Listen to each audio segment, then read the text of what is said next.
শুরু করছি হেলেন মুরহাউসের লেখা মৃত্যু নিবাস।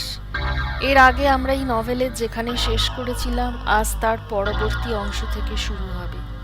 গল্প শুরুর আগে নতুন অডিয়েন্সদের কাছে আমার রিকোয়েস্ট, যারা এখনও আমাদের পরিবারের সদস্য হননি তারা দয়া করে আমাদের চ্যানেলটিকে সাবস্ক্রাইব করে আমাদের পরিবারের সদস্য হয়ে যান। তো শ্রোতা বন্ধুরা, শুরু করছি মৃত্যু নিবাস।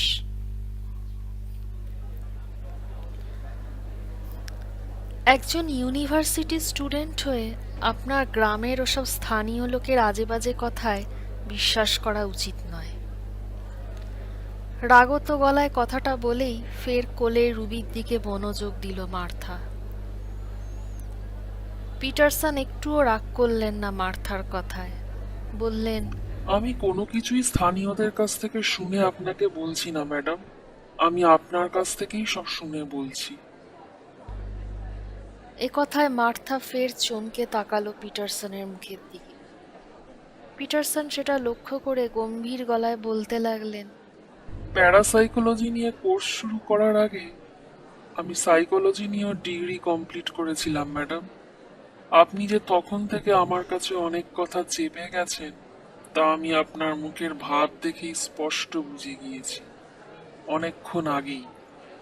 এই যে রুবিকে কোলে বসিয়ে রেখে তখন থেকে অকারণে ওর হাতের খেলনাগুলো নিয়ে নাড়াচাড়া করে চলেছেন, এটা হচ্ছে নিজেকে আড়াল করার, নিজের মনের ভেতরের কোনো কথাকে ঢাকা দেবার একটা কৌশল মাত্র। আমি কোনো ডিটেলসে যেতে চাই না, কিন্তু আপনার বডি ল্যাঙ্গুয়েজ বলে দিচ্ছে কিছু একটা ব্যাপার আছে যা আপনি বারবার লুকোতে চাইছেন। একটু থেমে পিটারসন ফের বলতে লাগলেন, কি যেন বাড়িটার নাম?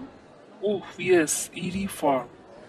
ওই বাড়িটা আমি যখন ঘুরে ঘুরে দেখছিলাম তখন বেশ কিছু এমন চিহ্ন দেখতে পেয়েছিলাম যা থেকে বুঝতে পেরেছিলাম যে আপনি গতকাল সকালে কোনো কারণে প্রচন্ড ভয় পেয়ে একরকম পালিয়ে গিয়েছিলেন।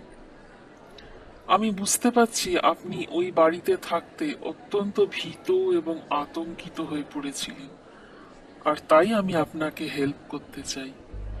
মার্থা ভারী ব্যস্ত হয়ে এবার নিজের হ্যান্ডব্যাগের জিনিসগুলো তাড়াতাড়ি ব্যাগের ভেতর আবার গুছিয়ে রাখতে রাখতে চাপা ক্রুদ্ধ স্বরে বলল, আমি এখন বেরিয়ে পড়ছি, ওকে?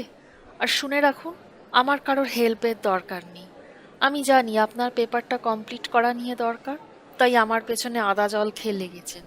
জোর করে আমাকে বিশ্বাস করানোর চেষ্টা করছেন যে ওই কটেজে ভূত আছে, যাতে আমি ভয় পাই। আপনার ওই আজগুবি রিসার্চে আমি সাক্ষী হই, আর আপনারও কাজের সুবিধে হয়, তাই তো? কিন্তু জেনে রাখুন, আমি কিন্তু আপনার ফাঁদে পা দিচ্ছি না।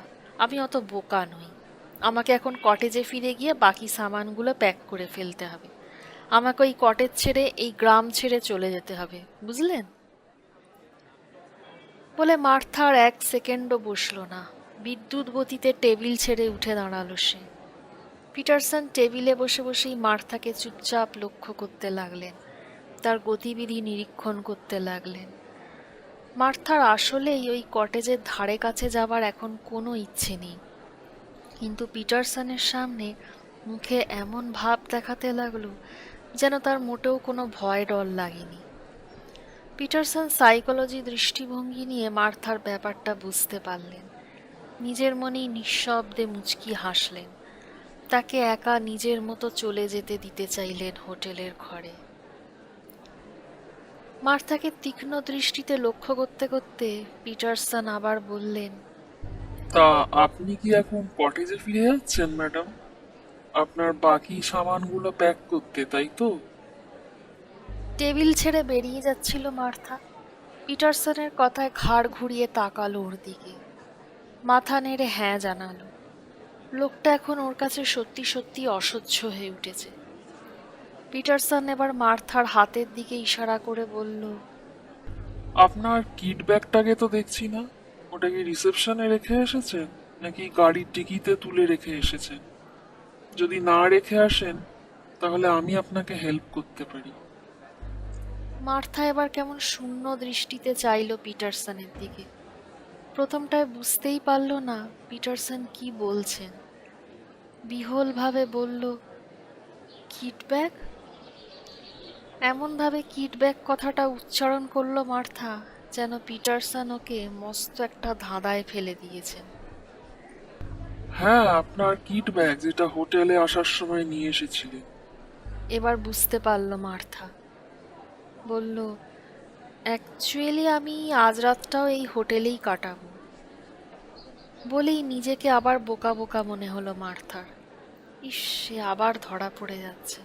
5 মাইল তফাতেই যেখানে ওই কটেজ তার বাড়ি, সেই জায়গা ছেড়ে ওকে এত টাকা ভাড়া দিয়ে হোটেলে থাকতে হচ্ছে। পিটারসন তাহলে কি ভাবছেন এখন? শিট, ওর চালাকি আবার ধরা পড়ে যাচ্ছে।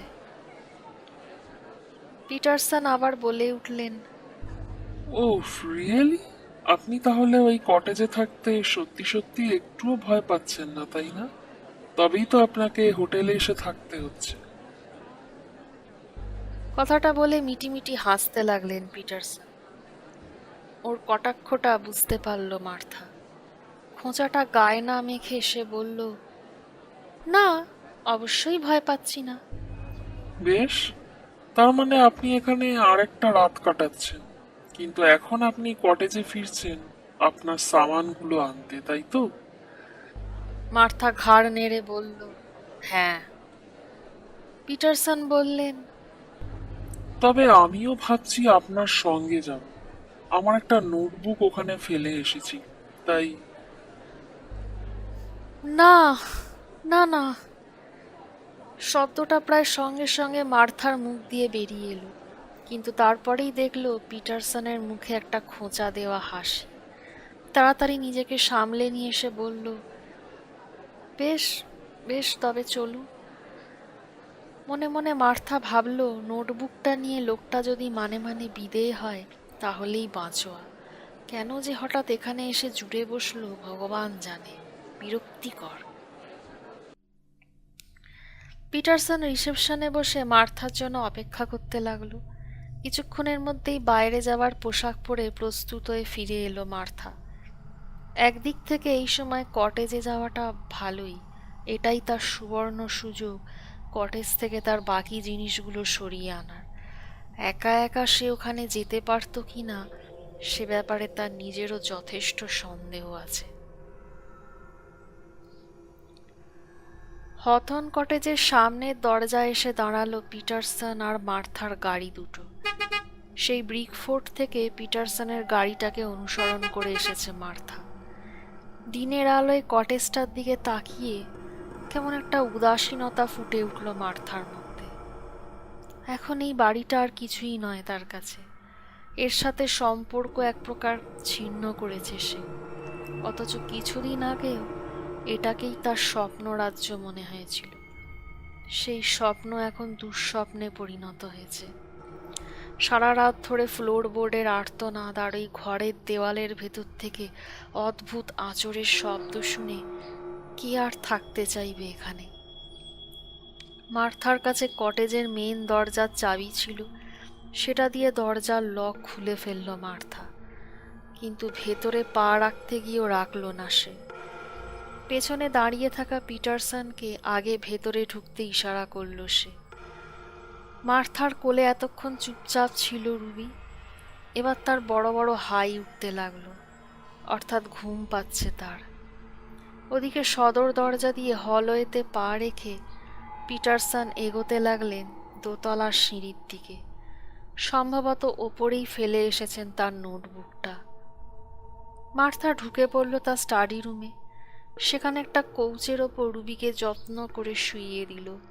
কুশনগুলো চারপাশটায় ঘিরে দিল। তারপর এগিয়ে গেল কিচেনের দিকে। কিচেনে প্রবেশ করে সে লক্ষ্য করল কিচেনটা বেশ পরিষ্কার পরিচ্ছন্ন হয়ে আছে এখন। সেই চামচটা ছড়ানো খাবারগুলোকে আর পড়ে থাকতে দেখা গেল না মেঝেতে কোথাও। নিশ্চয়ই পিটারসন এসব সাফ করে দিয়েছেন। মনে মনে খুশি হলো মার্থা। রেফ্রিজারেটরে তখনও কিছু আলু ভর্তা আর কিছু ফল রয়ে গিয়েছিল। মার্থা স্থির করলো আলু ভর্তাগুলো এখনই গরম করে খেয়ে নিয়ে ফলগুলো মিক্সিতে বেটে রুবির জন্য ফ্রুট জুস বানিয়ে ফেলবে। তারপর রান্নাঘরের সব বাসনকোসন প্যাক করে ফেলতে হবে। রেফ্রিজারেটর থেকে ফলগুলো বের করে মিক্সিতে বেটে জুস বানিয়ে একটা বড় বোতলে যখন ভরতে ব্যস্ত মার্থা, ঠিক এই সময়ই বেজে উঠল ডোরবেলটা। মার্থা প্রায় লাফিয়ে উঠেছিল আচমকাই ডোরবেলের শব্দে। কে আসতে পারে এই সময়? মনে মনে অনুমান করার চেষ্টা করলো মার্থা। রব মাউন্টফোর্ড এসেছেন নাকি, নাকি ওর সহকারী স্যাম? কিন্তু ওরা হঠাৎ এই সময় আসবে কেন? ভাবতে ভাবতেই আবার বেজে উঠল ডোরবেলটা। উফ, ড্যাম ইট, মনে মনে বলে উঠল মার্থা। ওর ইচ্ছে করছিল না দরজা খুলতে, কিন্তু দরজা না খুললে পাছে ওপরের ঘরে থাকা পিটারসন মনে করে বসেন যে মার্থা একটা গাইয়া মেয়ের চেয়েও অধম। অতএব তাকেই গিয়ে দরজা খুলতে হবে। কিন্তু এই পিটারসন কি ভাবলো না ভাবলো তাতে ওর কি এসে যায়? ও তাকে গাইয়া ভাবুক, বেহায়া ভাবুক, তাতে ওর কিছু যায় আসে না। মনে মনে নিজেকে শক্ত করে মার্থা আবার কাজে মন দিল। কিন্তু আবারও বার দুই জোরে শব্দ করে বেজে উঠল ডোরবেলটা। না, এবার আর দরজা না খুললেই নয়। কিচেন থেকে বেরিয়ে এলো মার্থা, হলওয়ে ধরে এগিয়ে গেল দরজার দিকে। তারপর আগন্তুকটি কে দেখবার জন্য খুলে দিল দরজা। দরজার ওপাশে যাকে দাঁড়িয়ে থাকতে দেখা গেল, তাকে কোনোদিন দেখেছে বলে মার্থার মনে পড়ল না। এমনকি তাকে এই গ্রামের স্থানীয় কোনো লোক বলেও মনে হলো না তার। মাথায় লালচে চুল, ব্যাক ব্রাশ করে আঁচড়ানো, পরনে জামরঙা সিল্কের শার্ট, সাদা রঙের ট্রাউজার্স। লোকটা এতক্ষণ দরজার দিকে পেছন করে দাঁড়িয়েছিল। মার্থা দরজা খুলতেই সে এবার ফিরে তাকালো ওর দিকে। মার্থা এবার লোকটাকে ভালো করে লক্ষ্য করল। দুহাতের মধ্যমায় সোনার আংটি, গলায় সরু চেন।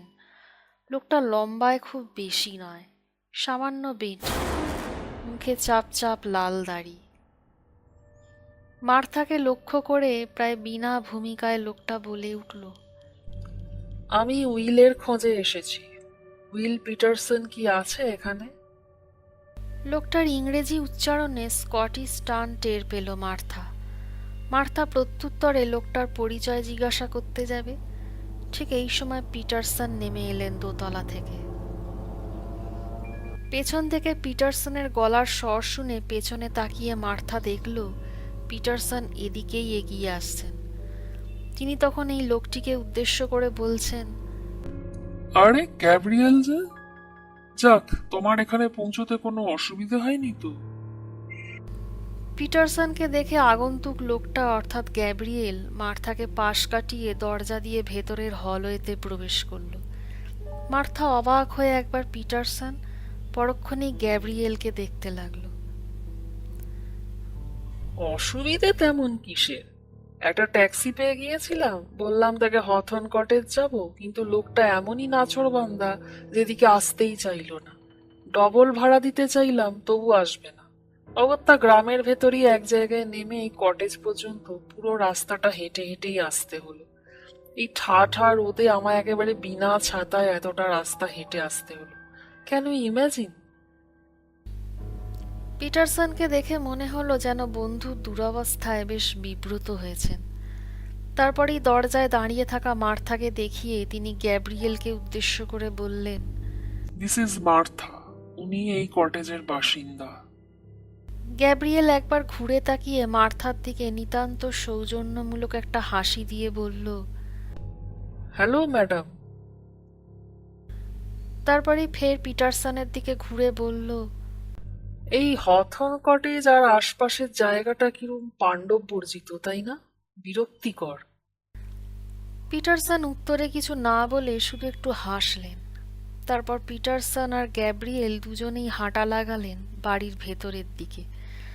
পিটারসন এগিয়ে গেলেন স্টাডি রুমের দিকে, আর ওদিকে গ্যাব্রিয়েল রান্নাঘরের দিকে হাঁটা লাগালেন। মার্থা দেখল ব্যাপারটা এবার কেমন অন্যদিকে মোড় নিচ্ছে। তারই বাড়িতে এভাবে উটকো বাইরের লোক ঢুকে বিনা অনুমতিতে দিব্যি ভেতর বাড়ির দিকে এগিয়ে যাচ্ছে। এ তো ভারী অদ্ভুত ব্যাপার। সে পেছন থেকে ওদের দুজনের উদ্দেশ্যেই হেঁকে উঠল। হে, হ্যালো, এক্সকিউজ মি।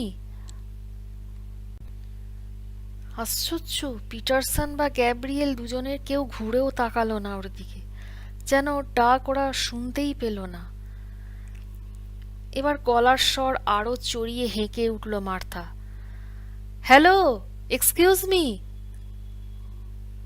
এবার পিটারসন ঘুরে তাকালেন মার্থার দিকে, কিন্তু কিছু না বলে শুধু তর্জনী তুলে স্টাডি রুমের দিকটা দেখিয়ে ফের এগোতে লাগলেন। ওদিকে গ্যাব্রিয়েল রান্নাঘরে ঢুকে রান্নাঘরের দেওয়াল আর মেঝেটা পরীক্ষা করে দেখতে লাগলো। মার্থার অসহ্য লাগছিল এসব। এই দুজন অপরিচিত হঠাৎ তার বাড়িতে ঢুকে এসব কি আরম্ভ করেছে রে বাবা। সে পিটারসনকে উদ্দেশ্য করে চেঁচিয়ে জিজ্ঞেস করলো, আপনি কি আমায় একবার বোঝাতে পারবেন যে সব কি শুরু করেছেন আপনারা, আর কেনই বা করছেন? পিটারসন ইশারায় মার্থাকে চুপ করে থাকতে বললেন, তারপরেই স্টাডি রুমের দরজাটা বন্ধ করে দিলেন। মার্থা চকিতে একবার বন্ধ দরজার দিকে, পরক্ষণেই পিটারসনের দিকে সন্দিগ্ধ দৃষ্টিতে দেখতে লাগলো। চাপা গলায় পিটারসন বললেন, কিছু মনে করবেন না, নিতান্ত বাধ্য হয়েই ঘরের দরজাটা বন্ধ করতে হলো। ওই যে গ্যাব্রিয়েলকে দেখছেন, ও আমার সাথে এডিনবার্গ ইউনিভার্সিটিতে একই সাবজেক্টের উপর স্টাডি করে। আমি ওকে এখানে আসতে বলেছিলাম সে যেন একবার এসে বাড়িটা ঘুরে দেখে, তারপর আমায় তার রিমার্ক জানায়। বিস্ময়ে হতবাক হয়ে মার্থা বলল, কেন? আপনি তো বলেছিলেন এখানে সার্ভে করার সময় কোনো মিস্টিরিয়াস কিছু নজরে পড়েনি আপনার। তাহলে এখন আপনার সেকেন্ড ওপিনিয়ন নেবার দরকার পড়ল কেন?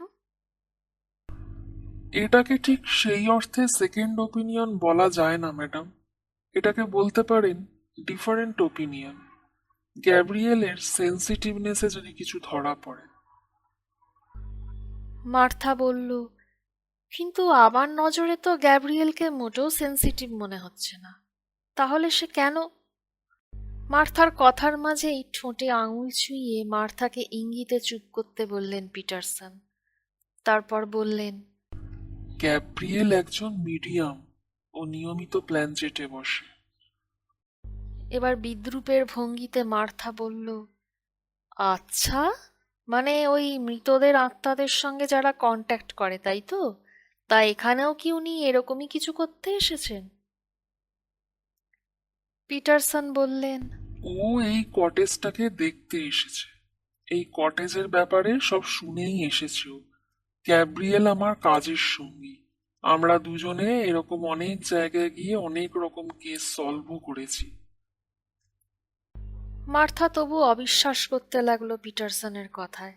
দীর্ঘ সময় ধরে দুজনের বাদানুবাদ চলল। মার্থা বলল, এখানে যখন সেরকম কিছুই নেই তো আপনারা এখানে টাইম ওয়েস্ট করছেন কেন? এবার পেছন থেকে আচমকা তৃতীয় একজনের গলার স্বর শুনে মার্থা প্রায় চমকে পেছনে তাকিয়ে দেখল স্টাডি রুমের দরজায় দাঁড়িয়ে রয়েছে গ্যাব্রিয়েল। সে বলছে, আছে, একটা কিছু এখানে অবশ্যই আছে ম্যাডাম। অনেক কিছুই আছে যা সবাই বুঝতে পারবে না। আচ্ছা উইল, তুমি বলো, তুমি একবার আমার সঙ্গে দোতলায় আসবে? আই থিঙ্ক দোতলার ওই একটা ঘরে সবকিছু রহস্য লুকিয়ে আছে বলে আমার মনে হচ্ছে। কথাটা বলেই আর দাঁড়ালো না গ্যাব্রিয়েল, স্টাডি রুমের দরজা থেকে সরে গেল। পিটারসন একবার মার্থার দিকে দেখল, তারপর সেও হন্তদন্ত হয়ে বেরিয়ে গেল ঘর ছেড়ে। ঘরের দরজায় এসে মার্থা দেখল দুজনে অত্যন্ত ব্যস্ত হয়ে দোতলার সিঁড়ির দিকে এগিয়ে চলেছে। তারপর দেখা গেল রুবির ঘরটায় গিয়ে ঢুকলো দুজনে। মার্থা শুনতে পেল ওই ঘরের ভেতর থেকেই চাপা গলায় কিসব কথাবার্তা ভেসে আসছে, যেন খুব গুরুতর কিছু নিয়ে ওরা নিজেদের মধ্যে চাপা গলায় কি যেন আলোচনা করছে। What the hell is going on? নিজের মনে বলতে বলতে হতভম্ব মার্থা স্টাডি রুমে ঢুকে ধপ করে বসে পড়ল কৌস্টার উপর। পাশেই রুবিকে শুইয়ে রাখা আছে, গভীরভাবে ঘুমোচ্ছে এখন মেয়েটা। সোফায় বসে বসে স্টাডি রুমটাকে ঘুরিয়ে ঘুরিয়ে দেখতে লাগলো মার্থা। এই সেই স্টাডি রুম। ওই রাতে যখন কেউ তার ওপর চড়াও হয়েছিল, তখন ভয় পেয়ে সে এই স্টাডি রুমের ঢুকেই দরজা আটকে দিয়েছিল। এই সোফাটাকেই টেনে এনে রেখেছিল দরজার গায়ে। এখন দিনের আলোয় এই ঘরে কোথাও কোনো ভয়ের চিহ্নও নেই। সূর্যালোকে ঝলমল করছে ঘর। নিচ থেকেই গ্যাব্রিয়েল আর পিটারসনের চাপা গলায় কথাবার্তার শব্দ তখনও কানে আসছে মার্থার, কিন্তু বুঝতে পারছে না ওদের আলোচনার বিষয়বস্তুটা কি। তবে ওদের আলোচনা যে এই কটেজটাকে নিয়েই, তা অনুমান করে নিতে মার্থার বেশি সময় লাগলো না। মার্থার ঘর, অ্যাটাচড বাথরুম, রুবির ঘর, বক্স রুম সবকিছুই পরীক্ষা করলো ওরা। তারপর কিছুক্ষণ চুপচাপ কি যেন আলোচনা হলো ওদের মধ্যে। তারপর আবার কিছুটা সময় চুপচাপ কেটে গেল। তারপরই মার্থা শুনতে পেল দোতলার সিঁড়ি বেয়ে কার যেন জুতো পরা পায়ে হন্তদন্ত হয়ে নেমে আসার শব্দ শোনা যাচ্ছে। পিটারসন বা গ্যাব্রিয়েল দুজনের মধ্যে কেউ একজন যেন অত্যন্ত ব্যস্ত হয়ে নেমে আসছে। তারপরেই শোনা গেল হলওয়ের পাথুরে মেঝের ওপর দিয়ে জুতো পায়ে কারো ছুটে আসার শব্দ। পরক্ষণেই মেন দরজাটা কেউ যেন সশব্দে খুলল, ফের বন্ধ হয়ে গেল। তারপরেই ড্রাইভওয়েতে গাড়ির দরজা সশব্দে খুলল, বন্ধ হলো। পরপর এই শব্দগুলো এত তাড়াতাড়ি আর বলতে গেলে প্রায় একসঙ্গে হলো যে কি যে হলো ব্যাপারটা মার্থা ঠিক বুঝে উঠতে পারল না। মনে হলো ওদের দুজনের মধ্যে কেউ একজন যেন খুব ভয় পেয়ে বা খুব ব্যস্ত হয়ে দৌড়ে বেরিয়ে গেল বাড়ি ছেড়ে। কিন্তু সোফায় বসে থাকা মার্থার বাইরের দিকে ব্যাপারটা কি ঘটলো দেখবার জন্য ইচ্ছে হলেও দেখতে পারল না। তার আগেই হঠাৎ করে রাজ্যের ক্লান্তি যেন ওকে পেয়ে বসলো। ক্লান্তিটা আচমকাই এলো তার। কেন হঠাৎ এই ক্লান্তি সে ঠিক বুঝতে পারল না। তার মধ্যেই শুনতে পেল হলওয়ে ধরে কেউ যেন এদিকে এগিয়ে আসছে, এই স্টাডি রুমের দিকেই। তবে ব্যস্ত হয়ে বা হন্তদন্ত হয়ে নয়, রীতিমতো শান্ত পায়। তারপরেই স্টাডি রুমের দরজাটা খুলে গেল।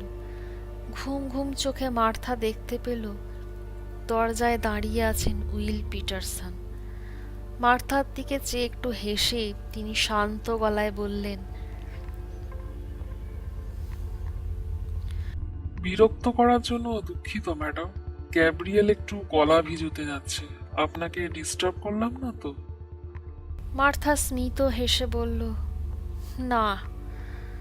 কিন্তু তারপরই ও উদ্বিগ্ন হয়ে উঠল এই ভেবে যে পিটারসনও কি তাহলে চলে যাচ্ছে কটেজ ছেড়ে।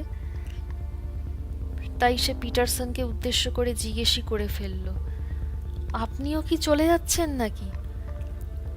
কিন্তু কথাটা বলবার সময় মার্থা টের পেল ওর কণ্ঠস্বরে একই সঙ্গে উৎকণ্ঠা আর আশঙ্কা।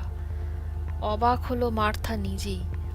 একটু আগেই ও যেখানে মনে প্রাণে চাইছিল এই লোকটা চলে যাক, আর গ্যাব্রিয়েল নামের মিডিয়াম লোকটা আগমনের সাথে সাথেই তার মনে হতে লাগলো, না, পিটারসন থাকুক, তাকে ছেড়ে যেন না যায় লোকটা। মার্থার প্রশ্নে পিটারসন হেসে বললেন, আপনি যতক্ষণ এই কটেজে থাকবেন আমি আপনাকে একা রেখে কোথাও যাব না। ওর ব্যাপারে ভাববেন না। বললাম ও একটু ড্রিঙ্ক করতে যাচ্ছে। একটা ব্যাপারে আমার ওপর একটু তিতি বিরক্ত হয়ে উঠেছে ও, তবে সেরকম কিছু না। মার্থা বলল, আমিও আপনার ওপর তিতি বিরক্ত জানবেন। আমাকে আপনি এখানে নিয়ে আসতে বাধ্য করেছেন ইচ্ছে করেই, কারণ আপনি জানতেন আপনার বন্ধুটি আজকে এখানে আসবেন, তাই তো? আমরা এই কটেজে আর আপনার বন্ধুটি এসেছেন, এটা তো কোনো কোইন্সিডেন্স নয়। পিটারসনের মুখ এবার কেমন যেন করুণ দেখালো। তিনি বললেন, আই এম সরি এগেইন। আপনাকে না জানিয়ে কিছু করতে বা কাউকে ডেকে আনতে আমি চাইনি। কিন্তু আমি জানতাম যে আপনাকে ব্যাপারটা আগে থেকে জানালে আপনি হয়তো ওর সঙ্গে দেখাই করতে চাইতেন না। তাই কিছু করার ছিল না আমার। আপনি যখন রেডি হতে হোটেলের রুমে ফিরে গিয়েছিলেন, তখনই আমি গ্যাব্রিয়েলকে এখানে ফোনে আসতে বলে দিই। ও আজ সকালেই এডিনবার্গ থেকে এখানে এসে পৌঁছেছে। বেশ বেশ, কিন্তু আপনারা যে বলছেন এখানে কেস স্টাডির জন্য এসেছেন তাই করুন, কিন্তু দয়া করে আমাকে এসবের মধ্যে জড়াবেন না, যত সব ননসেন্স ব্যাপার। আপনি কি আমাদের সঙ্গে পাবে যাবেন ম্যাডাম? না, আমি যাব না। আপনি আর গ্যাব্রিয়েল যাচ্ছেন, যান। প্লিজ এ বাড়িতে একা থাকবেন না ম্যাডাম, জায়গাটা আপনার পক্ষে খুব একটা সেফ জায়গা নয়। বাস্তবিকই মনে মনে মার্থার নিজেরও ইচ্ছে নেই এই কটেজে একা থাকে। পিটারসন যতক্ষণ আছেন এ বাড়িতে ওর চিন্তা নেই, কিন্তু ইনিও যদি চলে যান তো বিপদে পড়তে পারে মার্থা। অজান্তেই এই কথাটা মনের মধ্যে চলে এলো, তাতে ওর অস্বস্তি ভাবটা আরো বেড়ে গেল। ওদিকে পিটারসন বললেন, প্লিজ আসুন আমাদের সাথে। মার্থা মনে মনে দোনামোনা করতে লাগলো, কিন্তু সে যে এখানে একা থাকতে ভয় পাচ্ছে তা পিটারসনকে বুঝতে দিলে চলবে না। তাই একবার হাতের ঘড়িটার দিকে তাকিয়ে বলল, রুবি এক্ষুনি জেগে উঠবে আর জেগে উঠেই খেতে চাইবে। আমারও লাঞ্চের টাইম এখন, চলুন তাহলে। মার্থা আর পিটারসনের গাড়িটা বাইরে ড্রাইভওয়েতে দাঁড় করানো। মার্থা নিজের গাড়িতে উঠে গিয়ে বসল, রুবিকে ড্রাইভার সিটের পাশে শুইয়ে দিল। ওদিকে পিটারসন কটেজের মেন দরজায় তালা দিয়ে ফিরে এসে বসলেন নিজের গাড়িতে। গল্পটি শোনার জন্য আপনাদের সবাইকে অসংখ্য ধন্যবাদ। পরবর্তী পর্ব পেতে অবশ্যই আমাদের চ্যানেলটি সাবস্ক্রাইব করুন এবং বেল আইকনটি ক্লিক করুন। গল্পটি ভালো লাগলে অবশ্যই ভিডিওটিতে লাইক ও কমেন্ট করে জানাবেন। শুভরাত্রি।